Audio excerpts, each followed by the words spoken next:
Hello, Andy. Welcome to Metalkaoz. This is Dimitris. How are you? Hi, Dimitris. I'm great. How are you, my friend? I'm great, especially because we will be talking about get what you deserve, man. That's Yeah. um, it's interesting because I was looking back at my teenage years when this album was released. I said, "What Sodom are doing? Why they change so much?" So, what was the state in the band to want to change from the pure thrash to add all these punk elements? I mean, Tapping the Vein was the album prior to Get What You Deserve. Correct. And, it was very thrashy, and the songs were sometimes very long, long solos, many different parts within the songs. And we were a little tired of that. How long does a Sodom song really have to be? And, you know, I come from I come from metal, but I come also from the punk rock side of things. Correct. And you know, I love Yngwie Malmsteen, but I could never do what Yngwie Malmsteen does. To me, the greatest guitar player of all time is Johnny Ramone, Mm. and I can do what Johnny Ramone does. He is God, but still, this is the punk rock spirit. This is very doable, and I think in punk rock the songs are a lot of times better than in metal. Uh, because You just said it, man. It's I on just the. said it because it's not it's not I love the simplicity. A good song doesn't need much. I So, agree. and I love Rhyme of the Ancient Mariner, Mm. but I also love Blitzkrieg Bob, and I could never think of Rhyme of the Ancient Mariner, but I can do punk rock. And but within the Sodom context, I don't think that Get What You Deserve is so far away from like Outbreak of Evil or Mm. Blasphemer or something. Those were simple songs, but with great choruses, very, very catchy. And sometimes metal is unnecessarily complicated. And Sodom has always been, one foot in punk and the other one in metal. And the speed, and that's the thrash factor, that's Slayer, of course, in the genre. Mhm. But Sodom comes directly from Motorhead and Venom. It's Motorhead, Venom, Sodom. Even more so than like maybe Creator or Destruction. Sodom is a rock and roll band. Venom was a rock and roll band. Motorhead, Sodom was a rock and roll band. The spirit, it was never very complicated. It was always very catchy, fast and heavy, of course. But I mean, Ausgebombt, that's punk rock for you, you know, way years before I joined the band. And we had a new drummer, and with him came a certain energy. Sometimes you don't know what you're missing. And Right. Atomic Dive was the missing piece to a puzzle that we didn't even see. And it just happened. We wanted the songs to be fast, loud, in your face, and in a good way, simple. Simple doesn't have to mean stupid. I mean, I think I kind of think it's easier to cram to stuff 1,000 ideas into 8 minutes. Mhm. Everybody in the band has and this idea and this idea and this idea, but is there a song? Do you have a song? Mhm. I mean, Rhyme of the Ancient Mariner is a great example, or Halloween from Halloween. This is another 15-minute thing, I think. Um, but if you have a great idea that carries a song for like 2.5 minutes, fantastic. And we were all about performing and not about watching the fretboard. And you still have to be play well, but not on the virtuoso side of things because we were not. As I said, I could never do what an Ingwe does or Tony McAlpine or any other of those, or like Sami, the guy, the creator guitar player. Yeah, yeah. He's one of the most underrated guitar players out there. I always talk to Miller and I say, what Sami is doing on your records is not of this world, and I could never do this, but I can do There you this. go.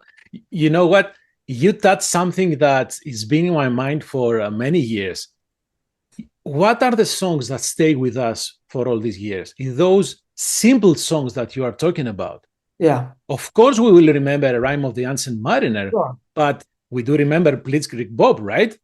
And yeah, and talking about Maiden from the same album, we remember 2 minutes There you to go. midnight. That's the single, and it's simple. It's still very thought out and Mhm. perfectly played and everything. But we I like when songs have a certain pop factor, not pop music factor, but a certain catchiness, and it has to be raw, aggressive, and in your face. But you also wanna be able to pound your Mhm. fist and shout from the top of your lungs. And let's not forget, punk and thrash are very close relatives, Yes, right? And this is what basically Venom did back then, yes, without even knowing. And even exactly. Kronos has said that they didn't know how to write music. All everybody has said that. Even Mandas have said that. So they just write music, be aggressive, be in your face, just like what punk did. And that's what I love. It's Hmm. if you sometimes, I mean, the absence of limitations is the enemy of art.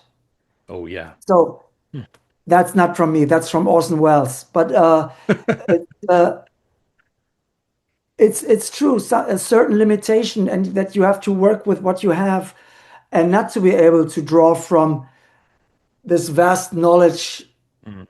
from like a music school or whatever. I love, I think metal and thrash metal and punk rock metal is always best when done by self-taught wild kids Mm. who are playing an overdrive constantly. When you are really when where your where your playing abilities end, and then go one step further and just go for it.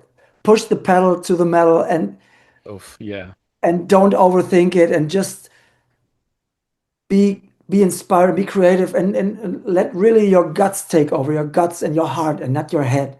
That's when the when the rich kids or took over in metal, when the guys from music school and everything took over, I think metal lost its appeal a little. You know, I mean, why is it that everybody is still talking about the good old 80s and the stuff that came out in the 80s, and when this music was around for the first time, that's like the first Metal Church album or whatever, the first Megadeth album, all this stuff that was there for the first time, this raw power, this aggressiveness, this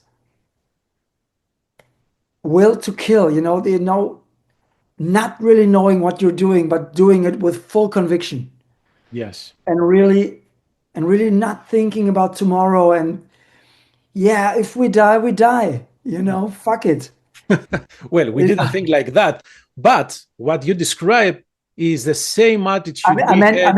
I meant when you're playing the music, No, no, yeah, yeah, be just killing yourself doing this, not literally. yeah. I agree with you, and I was trying to draw parallels with the people of the States, myself Right. included. when I went to the concert, it was all about the concert, nothing else. Yes. I will go to the mosh pit, headbang myself to oblivion, and don't think about tomorrow. This is exactly, and I'm not sure I'm allowed to say that, but I think some of that spirit has been lost. Oh, you can say that. You can, at least you can say that to me, because I kind of feel the same way. I mean, I get it.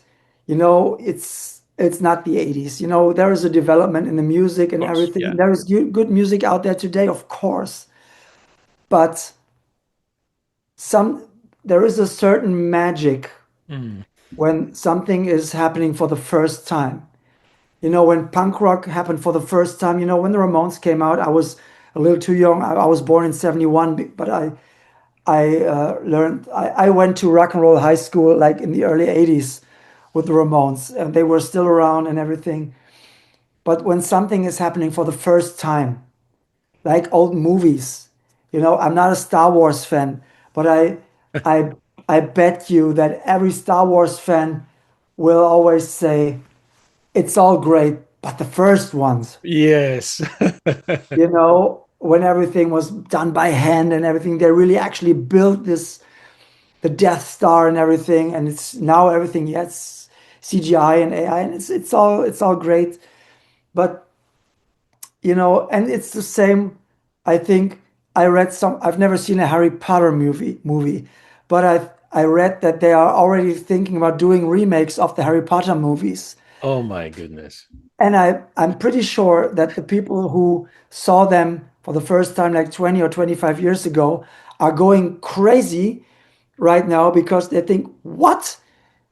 This or Lord of the Rings, which is approaching 30 years now, which is mind blowing. But you know, we have those movies. They're still great.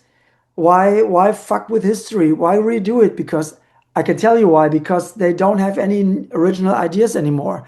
And they Mm. just want to cash in on what already worked before.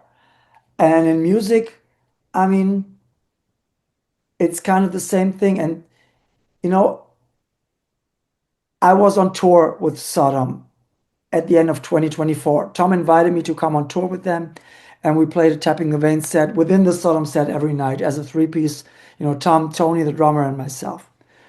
So I was I met Sodom fans every night for the first time in many, many years. And there was, of course, there were 55-year-olds coming up to me after the show, and there were 61-year-olds, but there were 18-year-olds coming up to me and talking to me about the stuff that I did when I was kind of their age. I was 20 when we did Tapping the Vein, and they said,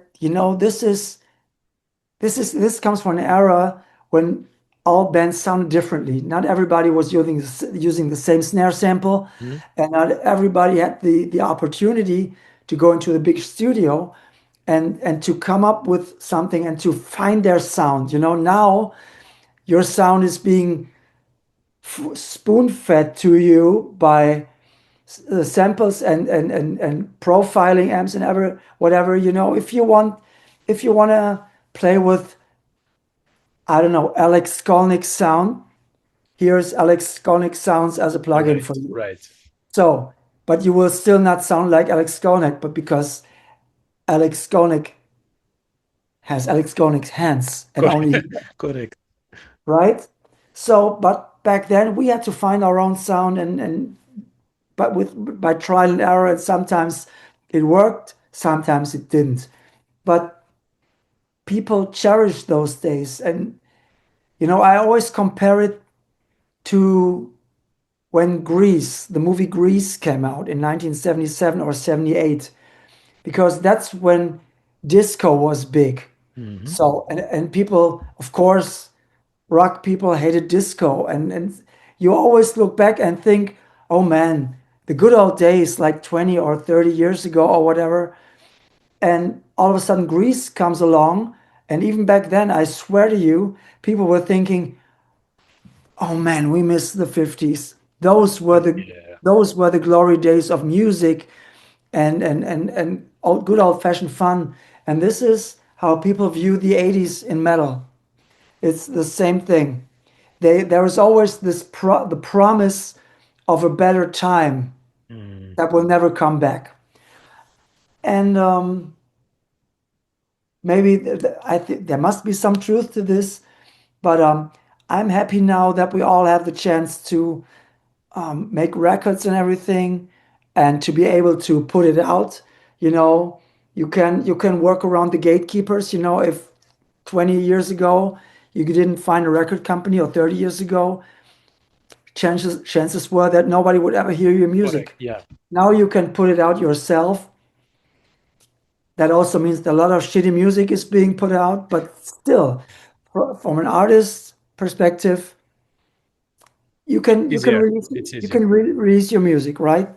So So let me ask you this. You yes, mentioned I'm about sorry, I talk too much. I know. no man, I love it. I love it. I wish we had 1 hour to talk because it doesn't feel like an interview. It feels like I'm talking to a fellow music lover. So and that's what I like. There you go. So you mentioned you draw the parallels with movies, redoing movies. So how did you approach Get What You Deserve in the studio now for this edition that will come out? Um, there is the remaster of the original version, of course, and I think the original is always the original. That's the Mhm. way it originally happened. That's the way it's supposed to be. And we still love the original version very much. It's Tom's favorite Sodom Mhm. record of his whole Correct. career, Yep. and I think he is right.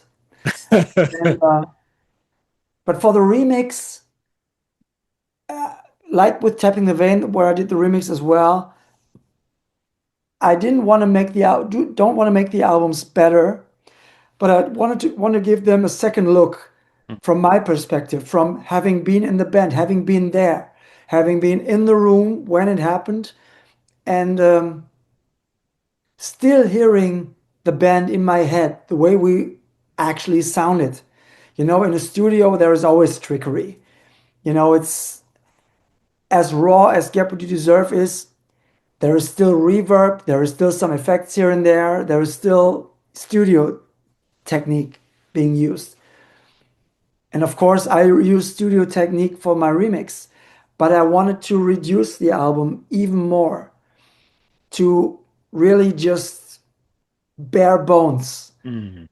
I wanted to, not because I'm the guitar player, but I wanted to give the guitar a little more love than on the original album, because sometimes people have a hard time figuring out what the fuck was I playing back then, you know? It's just, but we wanted it this way. Nobody made any mistake.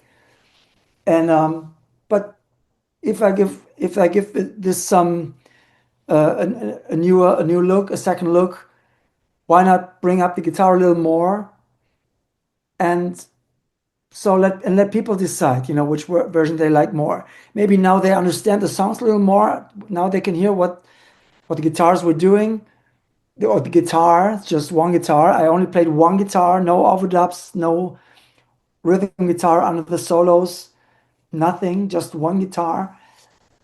And that was the approach, to let, you know, I let the count-ins on the drumsticks in, or on the hi-hat sometimes.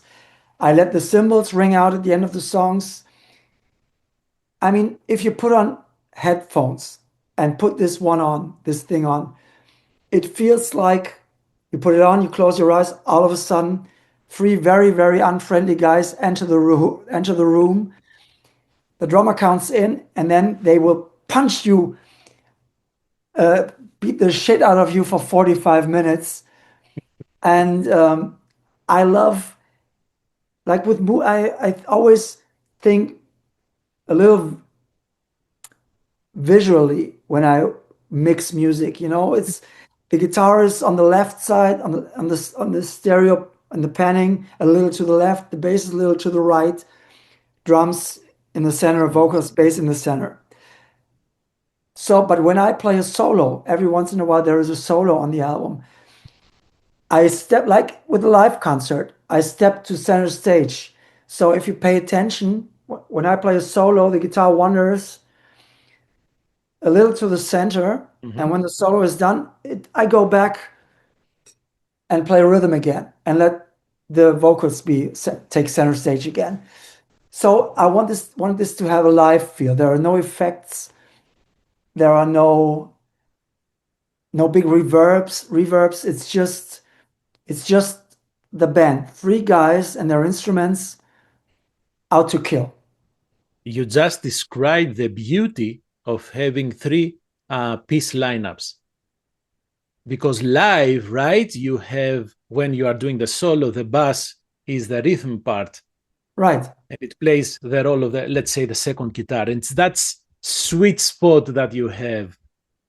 And with Sodom, you have a bass player like Tom Angelripper with this distorted sound. It's the bass. Tom's bass is this big, Yeah, and this is a very, very important part of the Sodom sound, and you have to feature it. And I mean, I think a band like Sodom has to be a trio, has to be a three-piece, I agree. like Venom, like the original Motorhead, like Destruction. I love the guys. I love what they did. I love what they're doing in Destruction. With Martin, I love Martin. I love Damian. But the true magic lies in a power trio. Oh, man, I cannot agree I cannot agree with you more than that Because statement. everybody has to find their place and their space. And as I said, with a distorted bass, as a guitar player, you have to really move around all this. It's not easy. Maybe it sounds simple and like maybe it just sounds like noise to normal people. I don't know.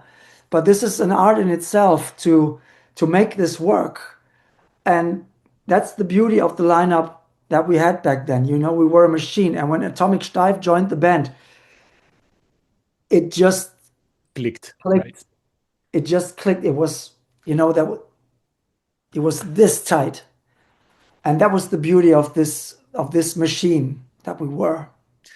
First of all, we never start listening to thrash and to Sodom because we were normal by then, by the society terms. So we are not Yes. normal.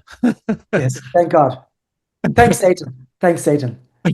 So you released Jabba the Hutt, the video, and you had footage from your cam recorder. Yes. I would love to be the fly on the wall to see Yeah. what was happening and what was happening in your brains during that time. So, do you have more of that material, video material? Yeah. I mean, what's in the video clip is the greatest hits, and there was some stuff we couldn't show, especially from the hotel room shoot. Um, and it's what went on in our brains, crazy stuff. The pig's head for the Aber Bitte mit Sahne cover, that was a real pig's head. Oh boy. It was not, it looks like, I don't know.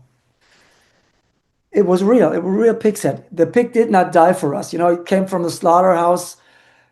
The poor guy was already dead when we took the head. Mm. And they gave us a bag with pig's eyes, with leftover pig's eyes as well. So the pig's eyes and the glasses. Oh, those real too?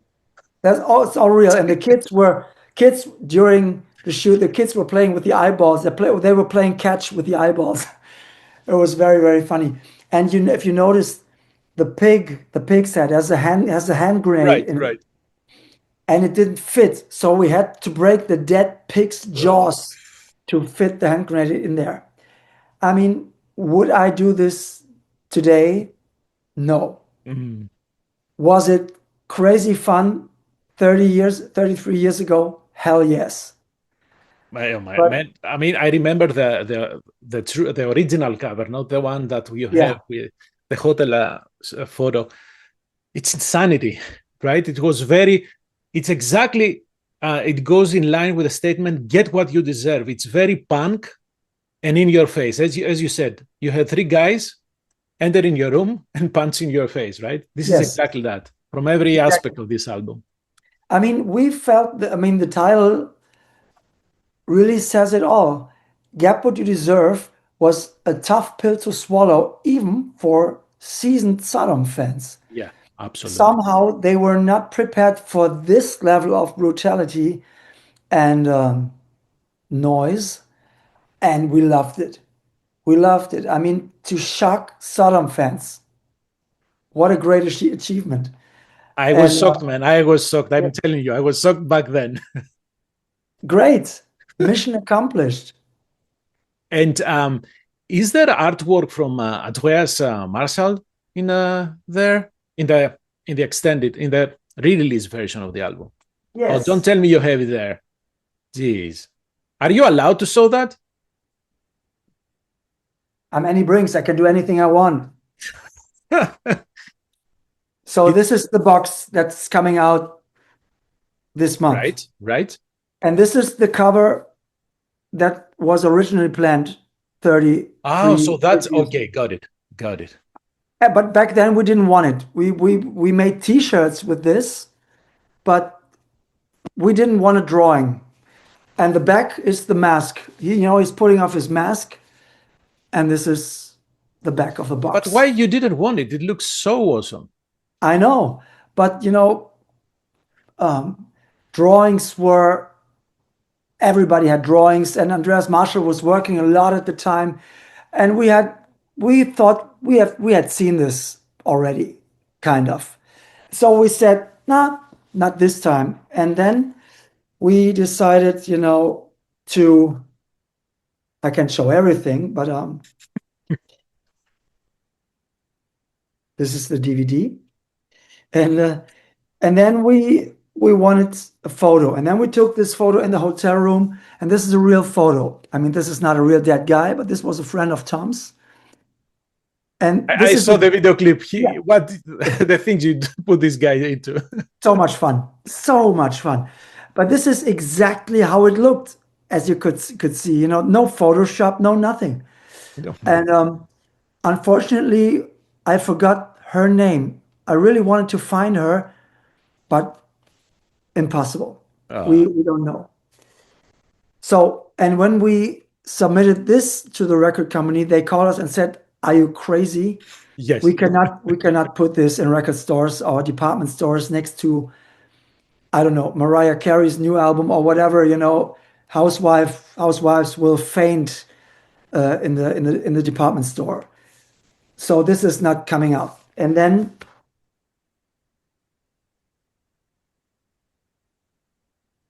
this became the official cover, Right. right? And this looks good too. I mean, we had a great hair day for everybody. It's just great, three good-looking guys. I'm really proud. And but for the box, let me go back to the beginning. For the box, we said, let's give this everything. So the box looks like this now, and so the re-release features all the covers. Jeez, that looks amazing. Yes, it really does. And I thought I had the double vinyl here, but I don't. The double vinyl is gatefold. The double vinyl has all three covers as well. The Marshall drawing on the outside and the inner sleeves are the original two artworks. So everything for everybody. Yeah, I cannot think any other edition other than the box set, man. I mean, Yeah. looks awesome. So have you? I know that Tom has chosen to. He said he will retire for a little bit or something like that. Still, have it crossed your minds to play this album live from start to finish?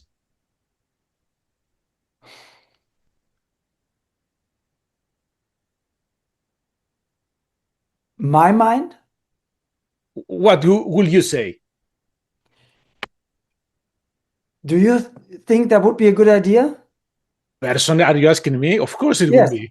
Of Yes. course it will be, because that this album was a statement, as we discussed back then. Yes. It came out in the 90s where grunge was on the rise. It shocked everyone. So having the band playing this live, it's even a louder statement. Plus, we have how many generations new metalheads who will never have never seen this like lineup, the two of you at least. Right. So if you are Um, asking me, yes, absolutely, you have my vote. so we'll see. There is no talks whatsoever. I have no idea what Tom's plans are. Yeah, that's fair. Uh, I swear on my father's grave that we are not talking about anything of this. Um, but I could imagine this would be a lot of fun. There you go. But you still have a special Q&A with Tom coming up Yes, in yes. February. So what are the plans for that event? We are playing the album to the Mhm. people, and we are doing an interview on stage. We are showing it's in a movie theater. We are showing some stuff from the DVD on the big screen. We sign autographs. I mean, we just want to have a fun night, you know. It's it's like 300 of our closest friends. It's a free event, but the tickets were all sold out in less than 24 hours. So people are really kind of interested in what in coming to this event and having a fun night, seeing Tom, myself, maybe some want to see me too. I don't know, Come but on. I'm there. I can help it. I have to be there, and You have to be there. You want to be there. Come I on. have to be there. And it's just, we are having a good time. Tom and I are friends. We are in contact. We work closely on our era that we were together in the band, and we are on great terms. We could always work great together. It's even better now than back then because sometimes being older is better. And Yeah. we left all the stuff long behind us. It's just great. We talk and we're on great terms, and it's a lot of fun to do this because we know we know that we are making people happy around the world, and this is the best feeling. With Tapping the Vein, I meet so many people on concerts wherever I go, and people write to me on Instagram or on Messenger or whatever, and I get so much love. Mm. And this is so gratifying and so humbling and so awesome because we put a lot of heart into this And because we would just do this once. I'm pretty sure we're not doing a Tapping the Vein Get Producers of re-release in 25 years. So if we do this now, we do it right. We don't hold anything back. It's all going in there, and we really want to put out the best product possible, and we are having fun. We're just having a lot of fun doing let me this. correct you. You said older. I will say wiser. Yes. Okay. And I have to ask, what's going on with double cross syndrome? What's the latest? The very funny because the producer of Wolfgang of Aber bitte mit Sahne and Get What You Deserve was Wolfgang Stach Mhm. over 30 years ago, and I did an interview with Wolfgang last summer, for the re-release and everything that came out like 2 weeks ago. It's on YouTube. It's great. And we hadn't met in over 30 years. And we fell back in love with each other again. We had such a great time. And I was in his studio, and I was already planning to do a new DC, Double Crush Syndrome album, the first one in 7 years. And I was in his studio, and I felt the aura and the energy of the room and Wolfgang. And right then and there, after we did the Sodom interview, I said, hey, Mm. wouldn't it be great if we did the album for my new band together here? And that's what we did. We recorded the new DCS album with Wolfgang in Cologne in December. I'm going there at the end of this month, mixing it, and it's coming out this summer. Awesome. So, first Double Crush Syndrome album in 7 years, recorded with Wolfgang Stach, which is I mean, you can see that the re-release of the album, the Sodom album, has so many aspects, right? It's and and my band is a trio as well. You know, I'm this guitar playing lead singer, a bass player who also sings, and a drummer, like the good old Sodom days. And I can kind of draw from that experience. You know, it's Mm. a different approach. It's more rock and roll, power pop, punk rock and roll, but it's the same school of thought. You know, it's the same approach.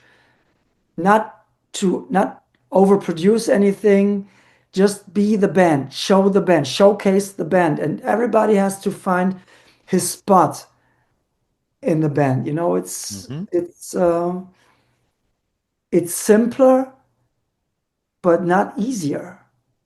You know, I think sometimes it's easier to just throw everything and the kitchen sink on there and record 1,000 guitars. I've done that. It's all great, but maybe less is more. But then you see Ingrid Malmsteen, and he says, how can less be more? More is more. Well, But you know, Malmsteen is a category on its own, so we cannot yes, yes, compare with with him. So with the maestro, right? yes. Andy, I cannot thank you enough. I loved talking to you, talking about Right music back and at you, my Sodom. friend. And honestly, I will take a Double Cross Syndrome. I will pre-order the Sodom, the Get What You Deserve, and I don't know, maybe some time we can see you guys perform the entire album. I don't know. I just throw We'll it see. out. I mean, let's put it this way. I'm a huge Kiss fan, right?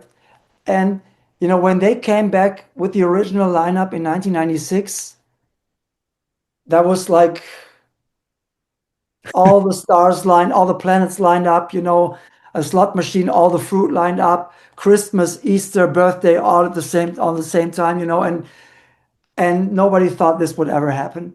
And I don't know. I don't know. I just I just have fun.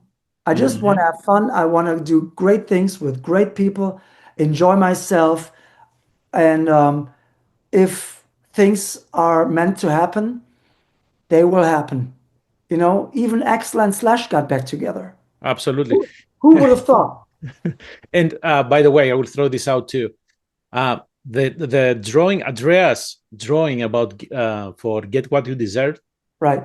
the original one, made me this close to tell you that it reminds me of Unmasked by Kiss because he's taking away the mask, right? That's true. That's true. I never thought of that. There you go. Great. That's awesome. Thank you. Now I have to think. That's the only thing I'm going to think for the rest of the night. That's, you know, now you got me going. Thank you very much. Thank you again. Have a Thank great you. rest of your day, man. All the best. Bye bye. Bye-bye.